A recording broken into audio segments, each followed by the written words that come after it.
Welcome everyone to episode 56 of Video Game Club. As always, I am your host Tyler, and I have with me today, back from his temporary hiatus, the one and only Austin. Hello. Hello, Austin. Welcome back, sir. Welcome back. Thanks for having me back. It's been I missed y'all too. It's been oh my god. It's been a little over a month. Yeah, it's been a while. Oh my god, really? Yeah. Wow. Crazy. And of course, you hear that beautiful voice on the on the stream right now. That's probably the person who hugged Daffodil the most, I would say, Mox. Oh goodness, I hugged everyone, and every time I hugged Daffodil, it was an accident. But I did hug her a lot. Yeah, I figured. I loved the hugs too. They were great, especially like some of the people who were reluctant to hug back, or they were surprised. They're like, "What?" Anyway, how's everyone doing? Good? Good. Eternally tired. Forever tired, Austin. Just accepting that's going to be the rest of my life. It'll end. Yeah, at some point I'll die. Starting off on theme, too. I love it. Austin, Mr. Forever Tired, what have you been playing besides Spiritfarer? Anything? Anything at all? A little bit. I haven't had a whole lot of time, but I'm very slowly working on Yakuza 5 again. So I just hit chapter 3 today. Ooh. I finished all the race battle, as they call it, which is like race battles. You're a taxi driver in that one. Figured. That's awesome. I started up Cult of the Lamb. Thank you for gifting that to me, Tyler. Of course. And that's been super fun so far. Yeah, that's basically what I've been playing. And you did play some Sable. I did start... Yeah, I forgot. I keep thinking, like, what have I played since the last Game Club? And yeah, I did start Sable. So thank you again for that as well. Of course. Mox, have you played Sable yet? I remember us talking about it, and you had said, yes, you should play it, and I forgot entirely about it. All right, I'll gift it to you after this. Everyone needs to play Sable. Oh Anyone out there who hasn't played Sable, send me a DM on Discord. No. Mox, what have you been playing? I had purchased Ni no Kuni 2 in a fit of rage while we were playing Ni no Kuni 1, and I finally, for my Switch, because that's what I thought, it came on only. And it's a good game, but if there was a counter for the amount of frames dropped on my Switch, it would be just well over like several thousand. Gosh, it just doesn't run very well. It's so fun though. It's very different from Ni no Kuni 1, wouldn't you say? Yeah, like they got rid of the like capture monsters. Yep. Now people fight, and it's more action oriented, and then there's Higgledies. Higgledies are great. I'm waiting for them to have more significance, but it sounds like they don't. Yeah, that's okay. They're just kind of there. They're cute. They are cute. I love the city building part of it. That's one of my favorite things. The kingdom management. I agree. I was getting frustrated because it was taking a long time to get resources, but once you get like in the, I don't know, second phase, I guess, resources come so quickly and it feels so much more fun. Yep. Yeah, I love that game so much. Have you done any of the big battles like on the war, like the skirmish stuff? Yeah, skirmishes, yeah. Mm-hmm. Yeah, they're okay. I get it lags a lot, and like when you cross bridges, people get left behind, and then it's like they never catch up. Yeah, I don't know how that happens. Sounds just like Pikmin. It is very similar, actually. Very similar. I was about to say it's like almost sadder though when a Pikmin dies. Well, yeah, because instead of your Pikmin not coming across, they're just like, all right, I'm going to go dive myself into the water instead of crossing this bridge. And the little ghost that comes up when you kill a Pikmin. Goodness. Speaking of Pikmin 4 is supposedly going to happen. It was announced. Yeah, it was. And Pikmin Bloom is still a thing, supposedly. Miyamoto made a shirt. Yeah, he did. Gosh. I've been playing Hako Life, which came to Xbox and maybe some other stuff, maybe Switch and stuff too. It was on PC for a while, but it is a Animal Crossing like game, and it's got cute little animals in it, and you build up your little town and stuff. But the clock doesn't work like the real-time clock, though. It works like Harvest Moon or Stardew Valley or something like that. But it's been really enjoyable so far. How do you spell it? HOKKO. Oh. Life. Yeah, very good. I also I also started Moon Scars, which is a 2D like Castlevania-esque game, but it has some Souls-like elements in it, and I was not really a fan, but it was okay. And then in the evening hours, I have been playing a lot of Metroid Zero Mission, and I beat Kraid, and I didn't know that whenever we played Dread for Video Game Club, for those that aren't aware, and there's a Kraid fight in there. Somehow he's still alive, even though I just beat him in Zero Mission, so I don't really understand how that works, but okay. But the battle is very similar, like the way that the fight mechanic works, like very similar. And I didn't realize that this is like a callback or a theme in the games. Austin, you might know more, but yeah. So Kraid in like Metroid NES is a very different fight. He's like not much taller than you are, and it's really underwhelming. It's like the exact and then he opposite. had like this really big, awesome fight in Super Metroid, and so then when they did Zero Mission, they kind of brought him up to standard. Brought him up to standard. So Kraid's always been kind of like one of the cooler. It was fun returning bosses in Metroid. Yeah.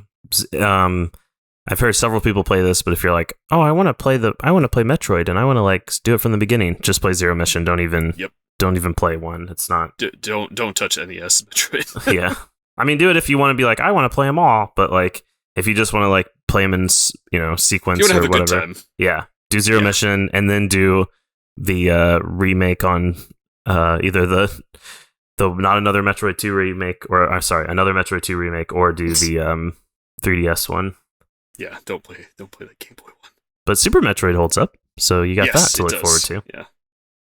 All right, now we're not here to. This is not a Metroid podcast or stream or whatever. It could be. It definitely could be, but it's not. But this is video Metroid game. Be a good pick for October. I'm just saying. Ooh. But this is Video Game Club, of course, where usually every 2 weeks we discuss a game voted on by our wonderful friends in the Bombchu Discord. And we discuss that game right here on twitch.tv/BombchuTV, or in some podcast format that you're listening to, or on YouTube, one of those. And if you can't catch us live, don't worry. Like I said, you can find it on YouTube and all those podcast services. And if you appreciate what you're hearing, please let us know. Consider subscribing, rating, all that good stuff. I love that people have been commenting like what they thought of the game. Like they're like almost giving like a mini review in the comments on YouTube. That's awesome. And those are really fun to read. Also, feel free to post those over in Discord as well. Do both. Why not? I enjoy reading reviews that validate my own polarizing views. That's my favorite. Yes. So the nominations for this episode were Spiritfarer, Loco Roco, and the Trials of Mana remake. And Spiritfarer was the winner. So we played it, and we're going to discuss it. So it's a what is this game, Mox? A management sim? There's an RPG. There's an art. This is an RPG. Yeah. What? You're like doing quests. Any game with quests is not an RPG, Mox. It feels like it is. Oh my gosh. There's quests. There's people with exclamation points over their heads. No, they don't have exclamation points. I'll say light RPG elements. What? What roles are they playing? What role is everyone playing? I don't know. In this game? Ship, like Charon, you know? Yeah. I'm playing that role. Yeah. So Mario's an RPG because you're playing the role of a plumber? Gosh. What about, I mean, like, why not? Why not? Okay, this is an RPG, guys. We go and talk to people and answer their issues and collect things. And that's like an adventure type of game. Maybe, yeah. And the people all are like, I see what you're saying, Mox. There's there's quest lines that like go through, and like as you do them, there's like a beginning and an end, and you're playing this person. I see what you mean. It's a stretch, but I see what you mean. But I will tell you that, like Mario, if it isn't an RPG, then she doesn't, and Stella doesn't matter. But the story's all about Stella. That's true. That's a very good point. Like Mario, though, this game does have platforming elements in it. Sure does. It sure do. I do have them. And it's got a lot of management stuff, which is really cool, which we'll talk about. It was developed and published by Thunder Lotus Games, which was formed in 2014, based in Montreal, Canada. And they also made 2 games before this one. I'm assuming it's called Jotun or Jotun and Sundered. Has anyone played these games? No. I have. Both of them? I didn't finish either of them. I played maybe half of Jotun, and I started Sundered. I feel like Sundered is very much like an Austin game, but maybe not. Isn't it like a Metroidvania type? I thought I was going to like it, and I didn't mesh click. well with it. I just kind of bounced off of it. Maybe too many puzzle elements. I'm just kidding. I'm razzing you. I'm sorry. I like puzzles. I like that. I welcome the razzing. This game was released August 18th, 2020 on Linux, Mac, Windows, Switch, PS4, Xbox One, and it came later to the Stadia. Rest in peace. Oof. And We all knew it was going to happen. oh, yeah. And it's coming this year to iOS and Android via Netflix. What? Oh, Wait. Mox, you don't know? Netflix has games, girl. Can't tell if you're joking. I am not joking. Do you have a Netflix subscription? Yeah.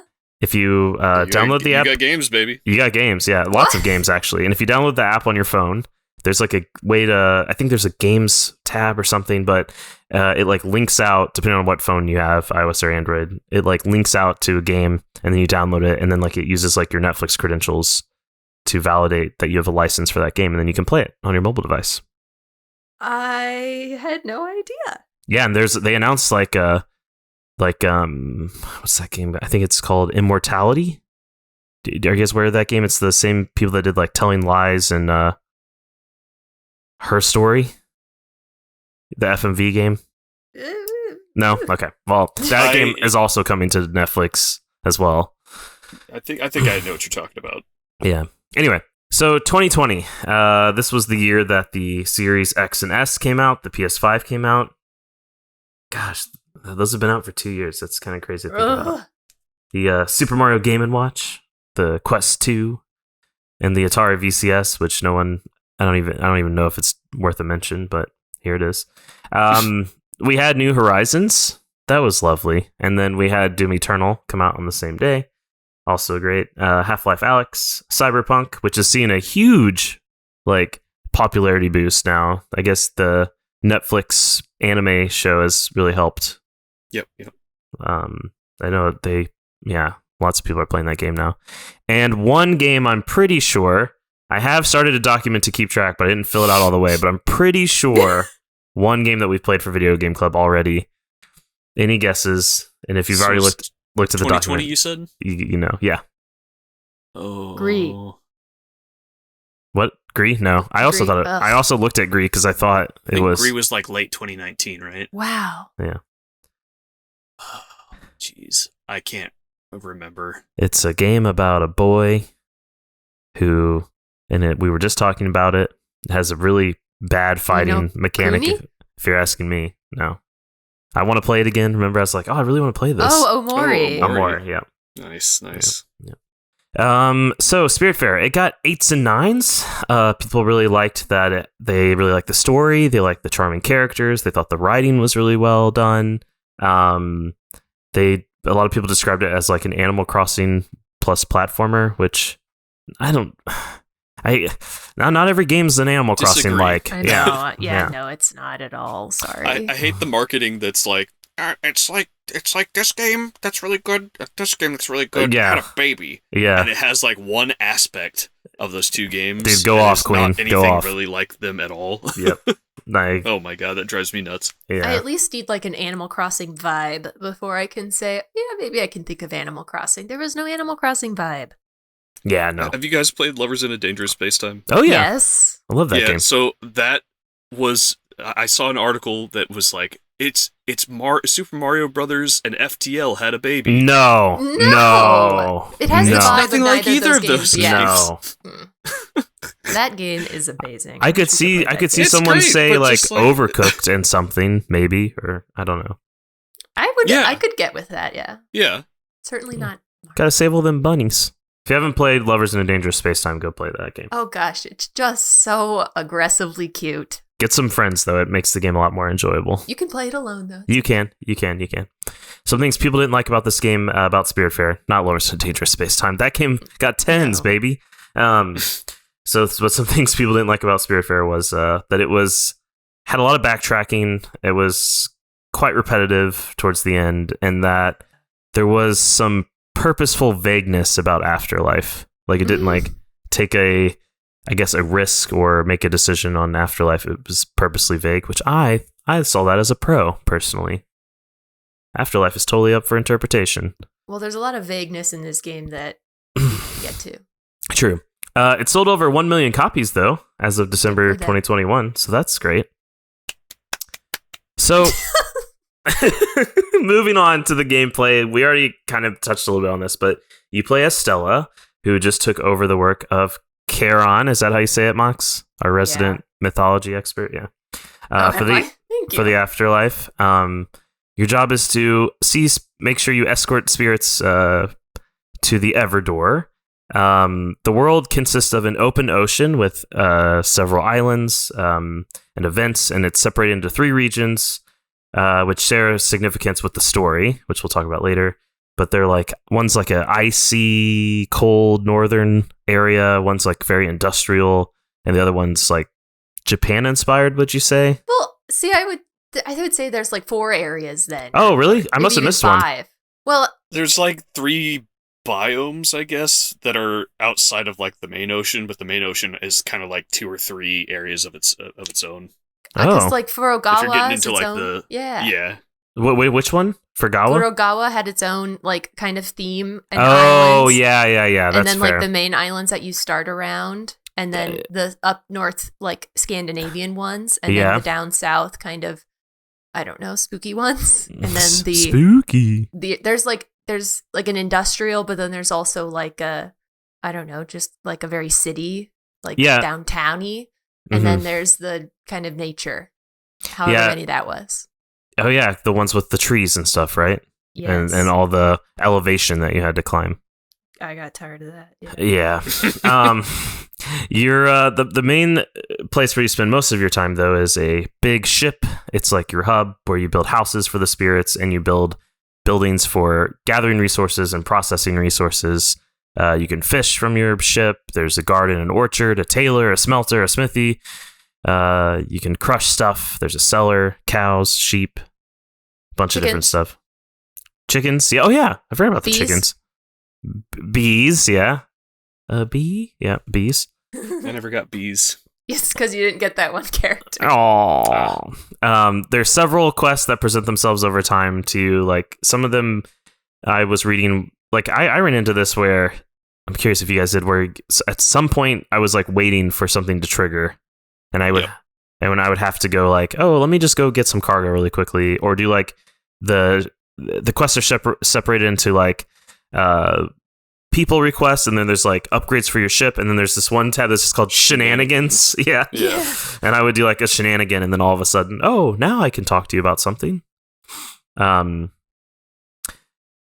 Yeah, so like I mentioned already, the goal is to see everyone to the other side, but you're limited by your abilities. Like you don't have all your abilities from the get-go. Like you get, I think the first one is what, double jump, I think? Mm-hmm. Yeah. So you have to unlock those by meeting more spirits and finding these things called shrines. And they give you obols, the spirits do, which are like the passage to get to the underworld. Oh, is that a reference? Oh, I didn't know that. I thought it was made It's up. their little payment. You carry it in your mouth, usually. That's the according to mythology. Huh. Yeah. Today I learned. I'm curious if you guys had a favorite mini game on the boat that you like to do on the ship. All of them were bad because Whoa. I was going to say like, Disagree. oh, you're like what's the like? It's not Sophie's Choice, or I don't like any of them. So there was. Are you talking about like the events, or are you talking about like the little stations where you do the? I'm talking about the stations. Crafting. Sorry, the the station. station. Sorry. Okay. Oh, definitely the Crusher. Oh my gosh, I That was your hated that favorite? one. It's the easiest one. It's so boring. That's super I boring. tap a Keep button. mashing. For those who I don't know, can't- you press X over and over again. It's the It's best, so and it bad. makes a very satisfying smack. It's the Crush. easiest There's one. no way to like do it better. Exactly. Oh, that one's terrible. No. And then Mox, the come on. upgrade No. gives you double the thing that you get. Never upgraded it because I didn't want to have to spend time crushing stuff. Well, you would have spent less time if you upgraded it. All right. It's- well. No, you had to do all this stuff to get that upgrade. Oh man! I Between that and this, was it the smelter? yes, Oh that my one's God, This is also I really really bad. terrible. Those were both really bad. No, the smithy no, and no, the smelter no, were both the- the worst ones. for me. The one My where you have favorite to was hammer. yeah, the one where you have to hammer is dumb. For me, my favorite Yeah. was the wood cutting one Oh, That one- That's not as. because you ride where you ride Yeah. the wave. Oh, I'm sorry. I thought you were talking about just when you find a tree. Oh no, where That one's process the hard. tree. Yeah, that's Yeah, fun. it had gets trouble. hard as you go further. I had to like get used to the width of the contact yeah. because like it's wider than it seems. Yes. Yes. But like you'll try to overcorrect, and it's hard. Mhm. It's hard to do that with a joystick. I really like that one. The I sewing think one I went liked the faster. loom Yeah. The loom is also good. Yeah. What because about? that was like it was like one of those arcade games where you have to like time the light, Yeah. except it's not BS. And it made a very satisfying, like, bring. You know, Yeah. And you could do it quickly. You could like Yeah. Yeah. you didn't have to just wait for the next one. Yeah. That I agree. That station was fun. What about your favorite event though? As well. Like, All of them were terrible because of the platforming. But if So- I had to pick one, it would be the lightning because I could just like go step in a spot to catch it I also like light. and like make that go faster. I The totally Lightning agree. had the best music, but I too late in the game like made it easier to do the platforming, and then it How? wasn't as bad. If you move all of everything on your ship as high up as it will go, just push it all up Uh-huh. to the top, Mm-hmm. and when you're on the bottom level, it's just a layer, and stuff doesn't spawn where you can't see it. So you just stay on the bottom and then just walk left and walk right. You get a zip line so you can move quickly from left to Cheater. right. Even when my town was at the bottom, I would get stuff that was spawning above like where I could even build.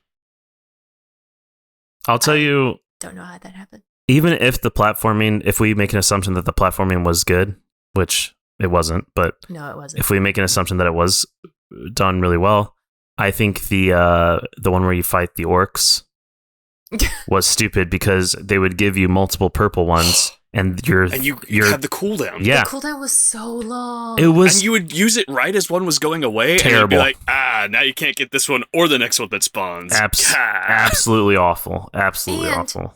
Buck was those stupid XP potions that you get by killing the purple ones are just needed for everything.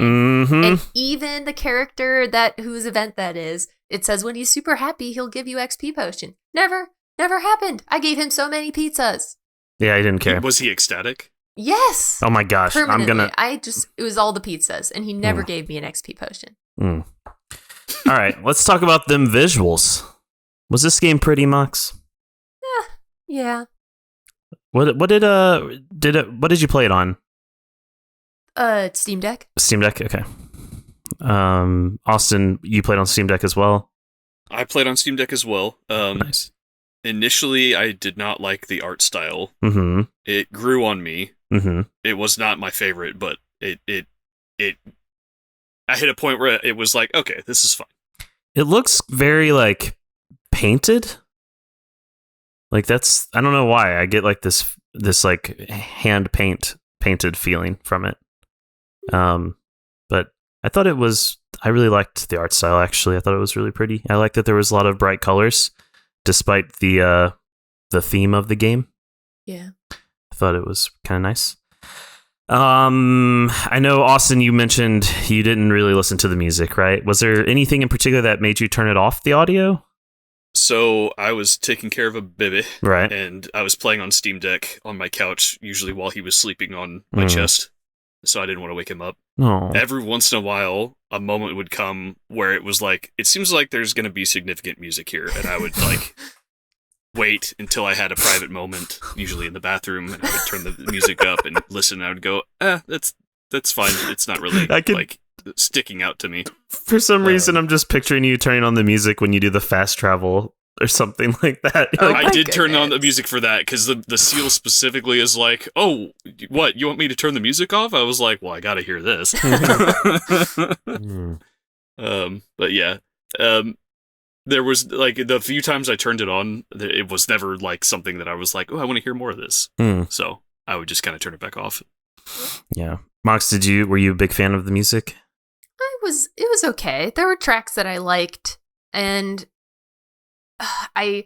although the like general like area music wasn't too bad, I feel like the loops were kind of short, and so they were. I don't know. They were. It was just like very repetitive. Yeah. So the soundtrack was composed by Maxime Lebuy, also known as Max LL, and he also composed the soundtracks for Jotun and Sundered as well, and he did some short films and some other video games and some projects that like didn't see the light of day, but he still like put out the music for, which is kind of cool.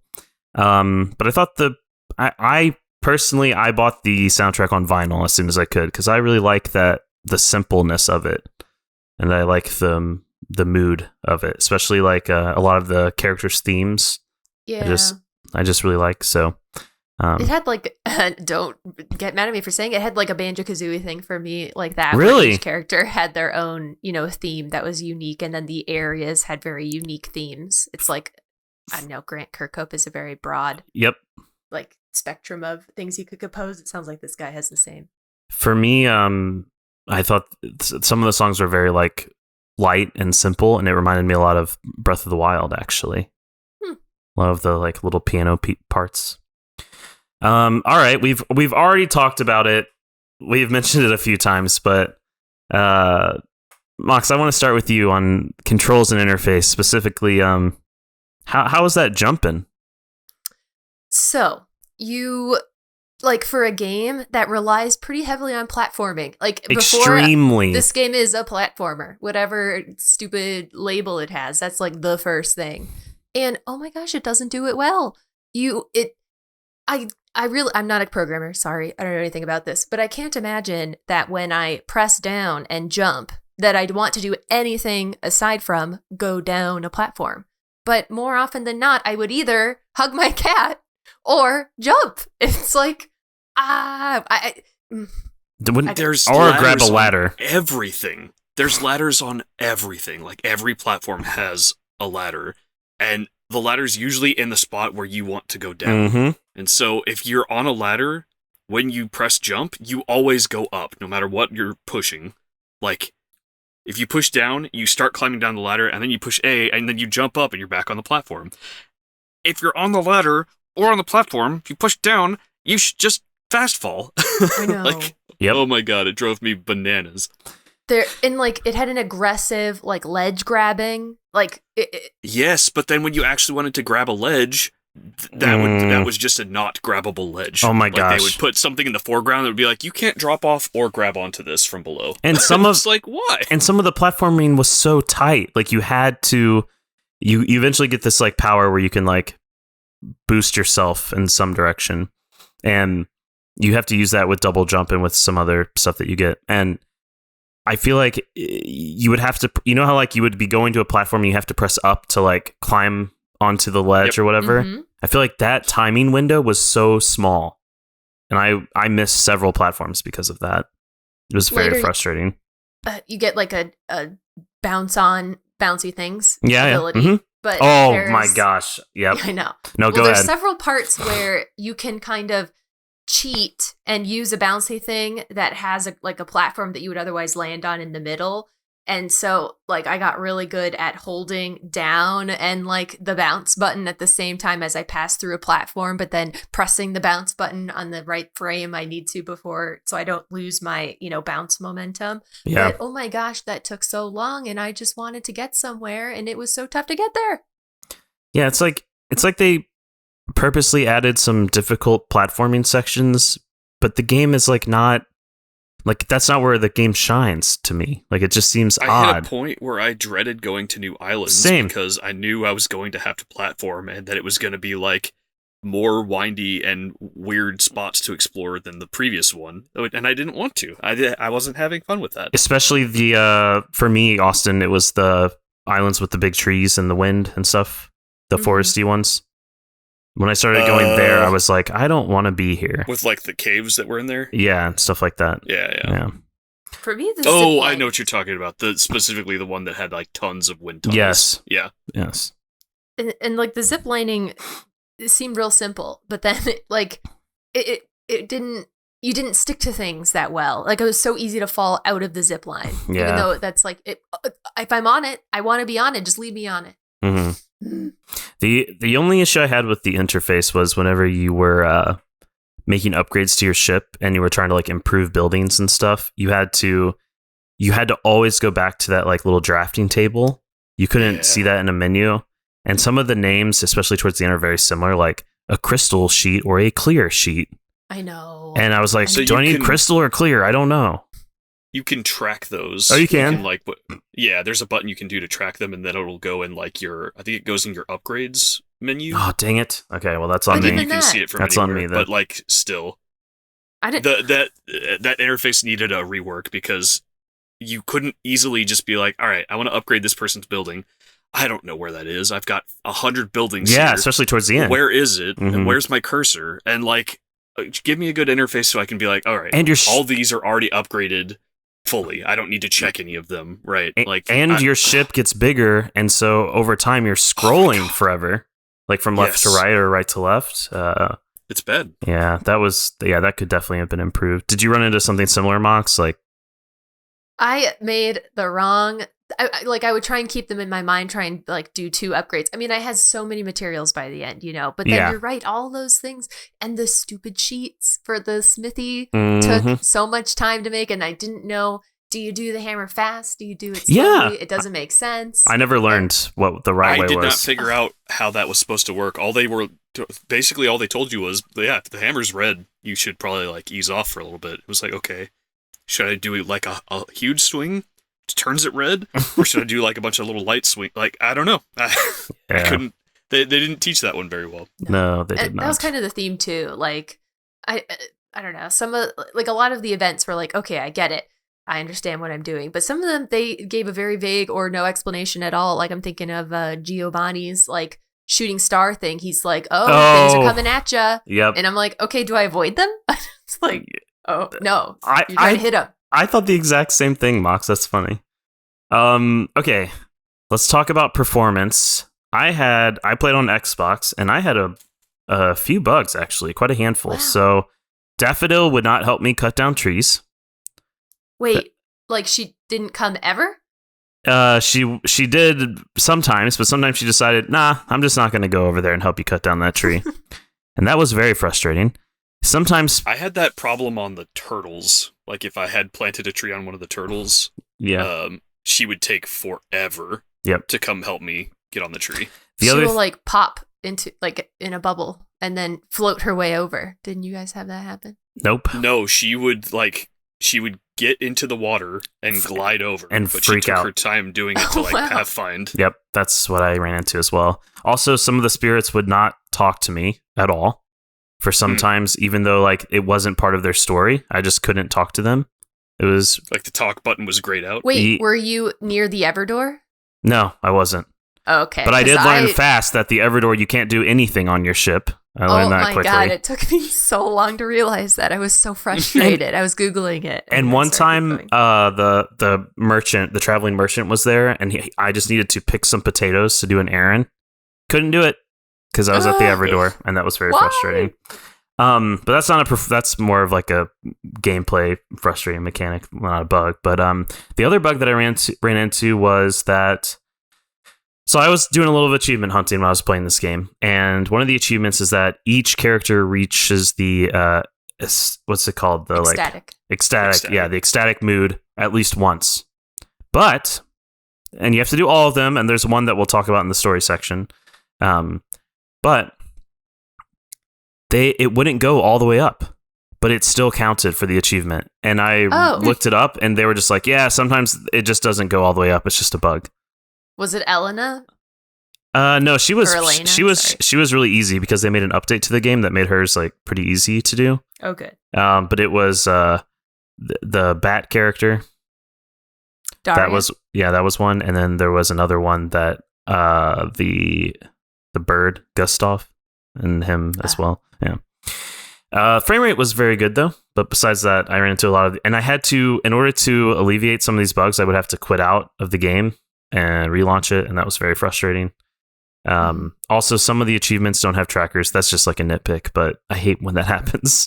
When it's like, I don't know if I am close to getting this achievement or not because there's no tracker for it. I don't like that there's an achievement that is binary. You get it by making one choice, and then there's another one for making the other choice. Oh, yep. Those are terrible. And I have in order, because I have almost all of the achievements, and if I'm going to get them all, I need to do a replay, and I'm like,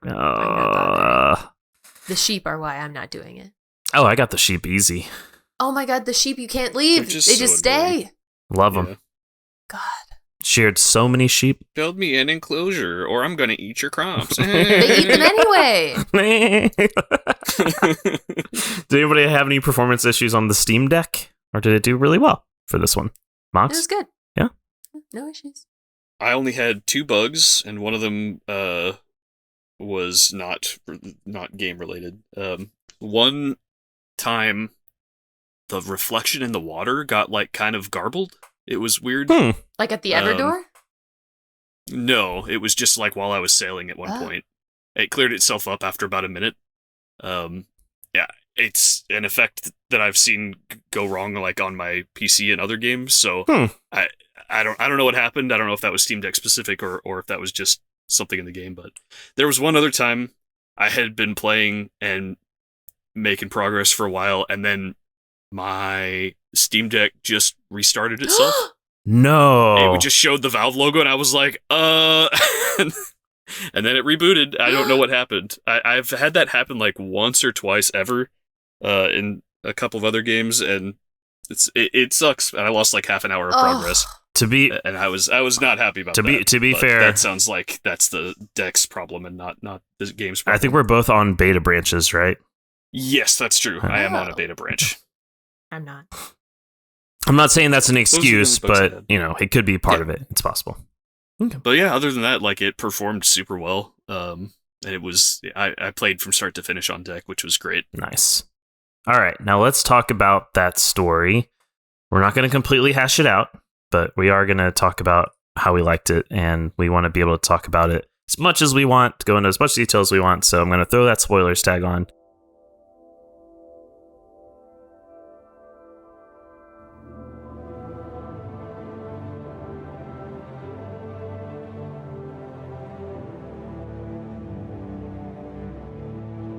And just for those who haven't played it yet or are in the middle of it, the story is why you play this game, I think. It's not a good platformer. It is a cute little management sim as far as like your ship and stuff, but you're not playing it like for the platforming. You're playing it for the story, I think. Before we jump in, Mox, did you have a favorite character? It was probably Gustav. Aw, Gustav. I also like Gustav. Why do you like Gustav? He was so pretentious, and when he was just ecstatic, like you. No, I'm kidding. I know. I feel certain. Yeah. And his like quests to build his house were like, please go and see this estimable architect in this city and get us our blueprint, please. Oh, yeah. I just would really appreciate it if you could do that for me. And then when he was ecstatic, he would make sushi for you, and he would chop it with his beak. Yeah, he gave me a lot of sushi. I didn't know that meant that he was in like top mood. I didn't know that. Yes, I also liked Buck, but I like Gustav better. All right, what about you, Austin? Favorite character? I think his name was Atol. Yeah, yeah. Dude, he was awesome. Yeah, I liked him a lot. Atol was great, and he was also my favorite, and he plays as he's your uncle, right? Yes. Yeah. Are we in spoilers territory? We are in spoilers territory. Yeah. So Okay. Do we have the tags up? And yep, everything? yep, we're ready to go. Okay, Full on, cool. full on. So yeah, I liked that every character had like some difference in their like the way that they interacted with like the gameplay loop. Mm-hmm. And his was like you never took him to the other door. He just kind of disappeared on his own. And I was just like, oh man. Yeah, that was pretty That's hard sad. touching. I didn't get to say goodbye. Yeah. I liked both him and Gustav for the same reason that they played music and it made the people happy, because that was the only way I got some of those characters happy. So the story of the game, if you're not aware, is Wait, what's your favorite? Oh yeah, I didn't say. Oh no, I did. Atul, he's my favorite too. Oh, okay. I did really like him. I thought I liked him because he was happy with whatever food you gave him, and that was a very frustrating part for me for the game. Whenever people started to get really picky, Bruce and Mickey, freaking jerks.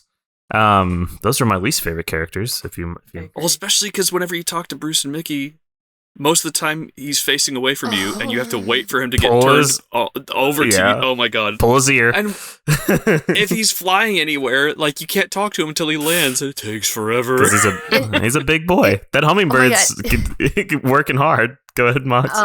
If you go into a building that he's standing in front of, he will get carried away because they're like, oh, you want to be able to see in that building, right? Well, you can't because he's so big, so we're going to move him away. And it's like, oh, I didn't mean that. But when you hug him, the little bird hugs goes him out, too. Like puts his little wings up. He's so tiny. Yeah, it's pretty cute. Sorry, No, it's pretty cute. So, you're taking over for Charon and you're escorting people to the Everdoor, which is like to the afterlife. But all of these people, you know them in some way or another. They have some connection with you, right? Every single person? Yes. Yeah. We're not in Kansas anymore. No. And yes, exactly.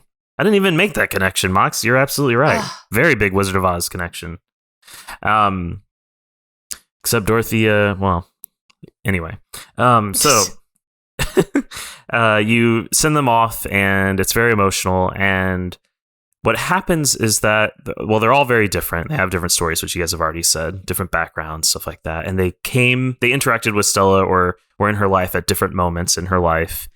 And you do meet this big owl who is Hades, I think, right? Mm-hmm. And he basically, like, he shares a lot of dialogue with you about the afterlife and things. And one of the things that he says is about how he questions, like, your motivations on seeing them all to the end, and that maybe, like, you don't want to die or, like, go on, and so that's why, like, you're kind of being selfish.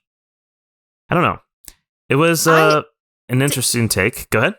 You see him twice. I don't know if you see him 3 times. I think 3. Mm-hmm. Well, the penultimate time, I thought he said, we're gonna have a big confrontation next time, and I didn't get it. I didn't either. The confrontation was not that big, or I missed it.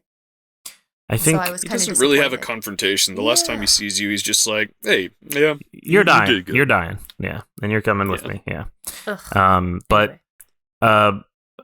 so one of the things that's all of these people were part of Stella's life in different ways, and Lily at the end is your sister, and she plays as these, like, butterflies or whatever. And whenever she's explaining, like, telling your story, and she's talking about drinking, like, a bottle of whiskey while she's telling you, I don't know, I thought that was really funny.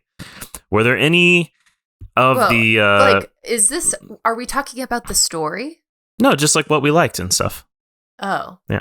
So we're not going to talk about the story. Not going to rehash. Not going to complete rehash. No. Well, I guess to Go that ahead. end, we get little snippets about, like, how kinda each character kinda fits in to Stella's life, and of course, I like the weirdness of, like, she's a human in the video game, but then all her friends are animals, and there's, like, some, I don't know, like, acknowledgement, although, like, everything in the game is a human being, but they're represented by some sort of animal. I liked that kind of duality. But on the wiki, the Spiritfarer wiki, each character has, like, an explanation about how they were in Stella's life. And I just have no idea where this information came from, because the game was a little bit stingy on these details. So I don't know what I missed. Like, like we get, Stella's like a nurse, I guess, and that's how she knew. Well, like, part of her life she is, yeah. Yeah, but I don't know, like where did Elena come into her life? I have no idea. There was no plot with her, and yet the wiki has like a whole explanation. Where did that come from? So did I miss it? Sounds like the lore master was not fed her lore that she usually gets. I wanted it, and it wasn't there. I don't know where. Like, I know that you would have a lot of conversations with people, and some of the stuff would unfold, but it wasn't like very detailed. I can tell you. Well, yeah, I don't know. We live in an age where a lot of games will expect you to go do research outside of the game, where they'll Destiny, like, you know what I mean, like Dark Souls or Destiny or things like that. So I don't know if maybe these came from developer updates or developer commentary, and people just kind of consolidated that information. Yeah, but yeah, a lot of the connections I kind of missed as well while I was playing. Was there any character that you saw to the Everdor that was very like touching for you, or any story that was kind of, for me, like the whole the one with Giovanni? Go ahead. Oh, I was just gonna say the Giovanni one where he basically cheats on his wife and all this stuff, and even though they have all this drama and all this bad stuff happen, on his deathbed, like his wife is still there with him, like all the way to the end, or his ex-wife or whatever. I don't know. That was just really touching for me. Just like, yeah. The dementia one for me was pretty rough. Oh, yeah. Yeah. Oh my gosh, I feel like such a heartless person. I was really expecting to be emotional about some of these, but I was emotional about 0 of them. None of them. I don't know what it was. Cold as ice. It was like all the characters were very one-dimensional. I didn't learn enough about them to care about them. So there should have been more. You would have loved to have more details, it seems, like kind of fed to you. I want more background. More background. I don't I don't know. Probably Gwen is probably the one that I cared about the most, because she like is your tutorial person, and yeah, like has, I think, the closest to Stella out of anybody. Yeah. But even then, that was not like, I was like, oh, okay. Oh my god. I'm suddenly remembering a character I almost forgot. Who? The one who just gives you like trials to do, and is Elena. just That's Elena. Or Elena. Oh my God. The teacher. She kind of sucked. She was the worst. She was awful. Yeah. She hated. Her quests weren't fun. No. And like she was awful to be around, and just Jackie and Daria, they were added later on in the game, and I felt like they had a lot more story as part of their quest lines and stuff. Like Jackie's was very long, and then once you got Daria, like, what is it? Sorry, I hated that. Her like fever dream. Well, psychotic breaks. Yeah, I didn't care about those. The platforming sections were awful, but they were very trippy. I didn't like it. It was out of place. Yeah, it was out of place. I accidentally finished the game when I was like halfway through Jackie's stuff, and I had interacted with Daria, but hadn't really like gotten her on the ship. Oh man, I wish you would have done that platforming section, because you would probably be more peeved than you are. Because it wasn't until then where I was like, I don't like the platforming in this game. It was like that moment. Ooh. Yeah. I didn't like Elena. She had no dimension. She was a jerk it sounds like in real life, and then I don't know how she related, like how she interacted with Stella, but according to the wiki, Stella treated her in her palliative care job, which didn't come across in the game. And she was like one of the last ones before Jackie and Daria, which I liked the part where you're like building up the mental health hospital and making it nicer and suck less, which was nice. But Daria never said anything of substance, but she said a lot, and I was just skipping through that text, which I never do. But I had no interest in anything she was saying.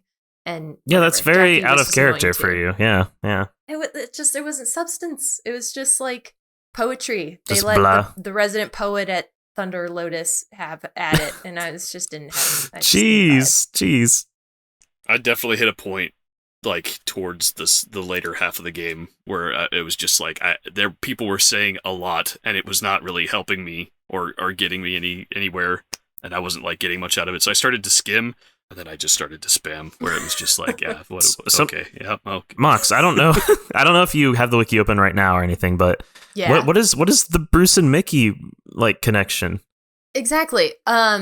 They were also patients of Stella's in her care. And so Bruce, I think, Mickey's the big one, Bruce is the little one. Bruce got into a car accident and went into a coma. Bruce never left his side. And then Bruce would always talk on behalf of Mickey, but Bruce died. And then Mickey, incapable of coming to terms with the fact that his brother, while technically alive, is not coming back. Bruce makes outlandish requests and angry comments while aboard the ship, showing his pain. Yeah, okay. Anyway, sorry, it was Mickey then. So it was I feel like they had like a mafia tie-in though. Yeah. But it didn't, it wasn't important to me, these people. I don't know. Okay, fair enough.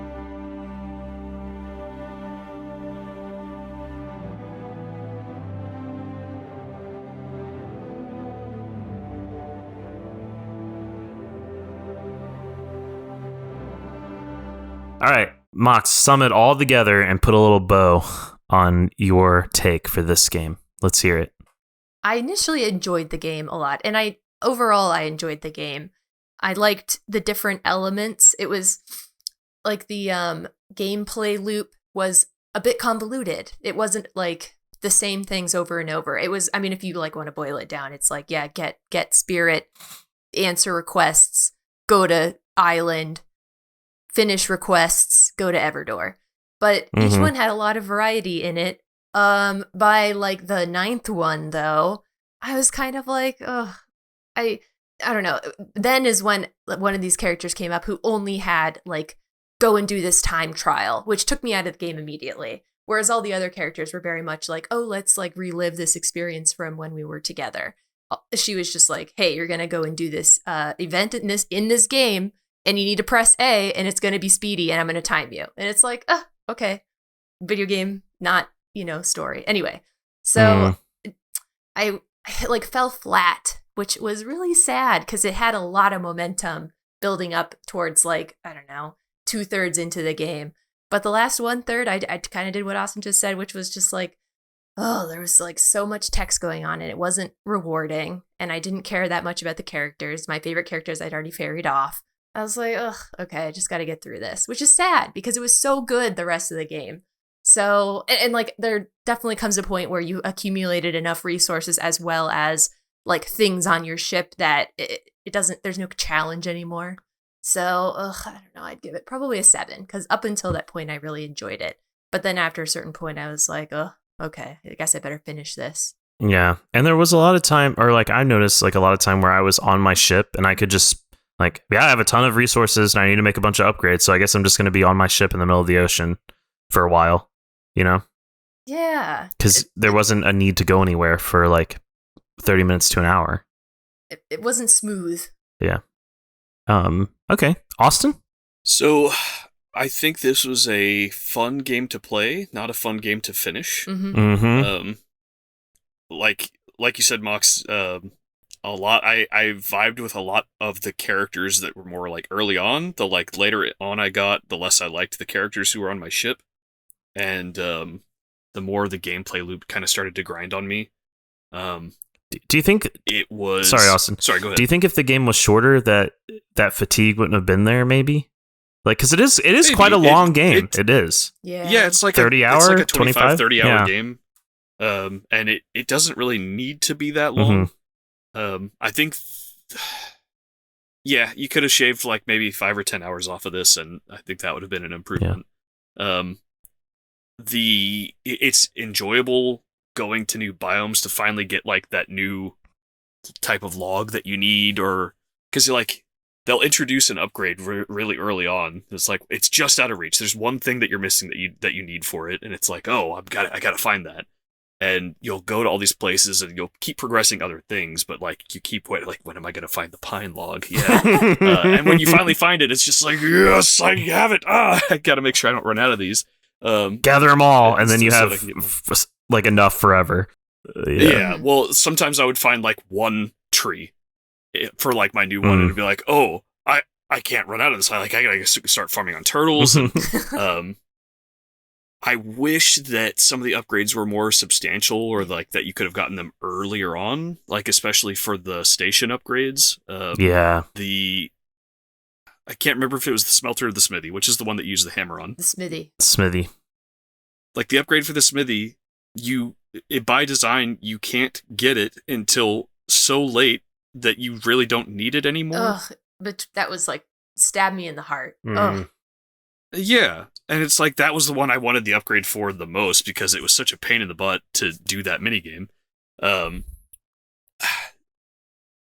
The ship like movement upgrades, like to make it go faster, I didn't really feel like it was faster.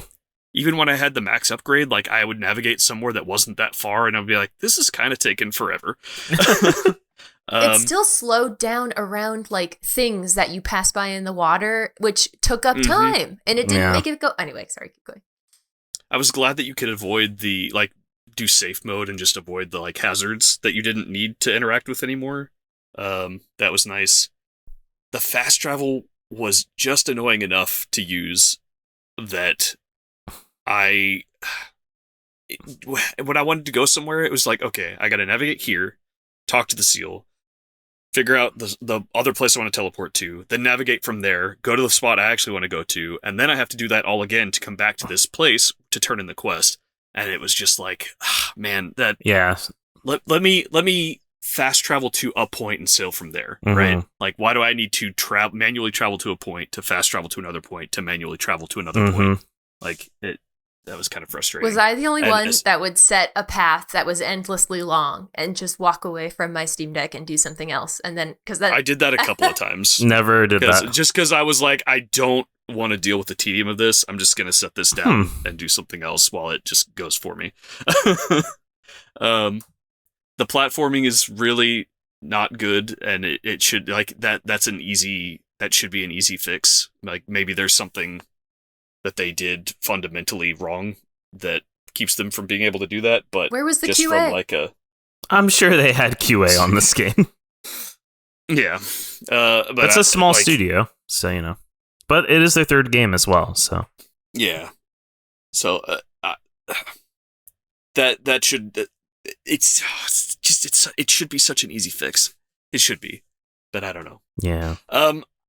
By the end, I was kind of spamming through, and I accidentally finished the game because I skipped the notice. It was like, this is going to end the game, by the way, because I was spamming through the dialogue so fast. And you can actually like keep playing after that. And I considered if I wanted to finish everything else up, and I was like, but why? Why would I do that? Because I don't really care about anything else that's happening now. And I finished like to what end? So I decided not to. And like you said, Mox, it just kind of falls flat towards the end. But like for the first half and like even kind of going into the second half, it was just like, I was excited to go to new places. And by the end, I was just like, I gotta go to a new place and explore this. Like awful. I would also give this a 7. I think if it didn't have some of the problems that it did towards the end, and especially like some of the platforming issues, then it would be like a really solid 8. But as it is, I would give it a 7. Oh my god! Which is, I enjoyed my time with it. Just there's some stuff that could definitely be improved. I think this is a October miracle, because I think we're all aligned here on 7s. It's a miracle. But I totally agree with a lot of the things that you guys have said. One, for me, I wish the game was a bit shorter. I think it overstayed its welcome a little bit. I think like 2/3 of the game, especially that second third, I was really into it. And then that last third, I was like, get me out of here, please. That was my reaction when I was playing. I thought the game was really, I liked that it was really emotional, and I thought it did tell some really nice stories that were touching, at least for me. But like you guys said, the controls and the platforming were just awful, and some of the mini games for resources were just not fun and so tedious and so repetitive. Drudgery. The smithy, like every time, if someone wanted 2 sheets, I was like, you have got to be kidding me. Like, no, I'm going to be here forever. And it was so like, I would play. And that's all crap that was at the end. Yeah, and I would do it for like, maybe not, but it seemed like 30 minutes of just like making sheets. And I was like, this game is like, is this a sheet making simulator? Like, what is this? But I did really enjoy a lot of the other elements. Like, I really liked the management part, and I liked upgrading the ship, and I liked expanding, like making improvements to the little houses and stuff. And I liked the dad jokes of the shark guy and stuff like that. I really did. But yeah, and I really like the music. So for me, it's also like a 7 out of 10. I think if it was shorter, if they tightened up the graphics, no, if they if they improved some of the platforming stuff, because that's such a big part of the game, especially towards the end and with all these events, I think that would have been made it a very solid 8 for me as well. All right, any last words? I forgot that I had a glitch that when I was taking, I forgot what character it was to the Everdor. I wasn't rowing. I was just walking around the boat, and it was a soft lock. I was really mad, but luckily it auto-saved just before that Everdor. But anyway, that kind of ruined the gravity of all of the Everdor moments, because I had to I set my Steam Deck in front of me and I didn't touch it. I just pressed like A from afar. I didn't want to mess with it, so I could ruin the Everdor cutscenes every time. But it just took away from the gravity of it all. Yeah. That was kind of like a, I don't know, like that represented my whole gameplay experience. That it was right just there. Like, just this one thing. Yeah. All right. So I'm going to bring up the vote here. Okay. So that was a little dive and our take on Spiritfarer. And if you enjoyed hearing us discuss and want to join us for the next Video Game Club episode to play along, stay put, because the vote just ended, and it was between Ghostbusters, the video game, 2009 or remaster, not the DS game, it's different. Oh, fine. Catherine Classic, not full body, because we're pretty sure it's a bit different, because there's a third Catherine, right? We're pretty sure. We haven't played ourselves, but we're pretty sure. And I'm Scared, all caps. Or maybe it's an acronym. Maybe it's IMSC. No. You're just giving it way too much thought. But the winner is Catherine Classic. So we'll be playing Catherine Classic. It is on Xbox 360 with backwards compatibility, PS3, and it's also on PC.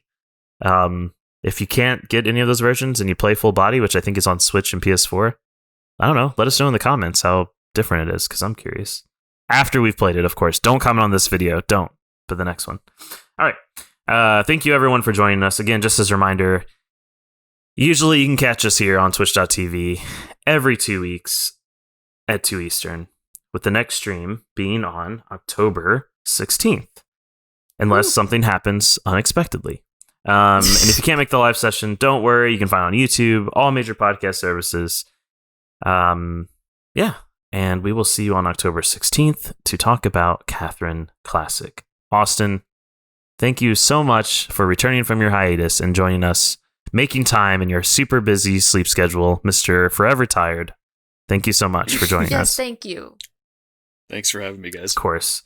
And Mox, thank you as always. Thank you. My rock. Oh, God.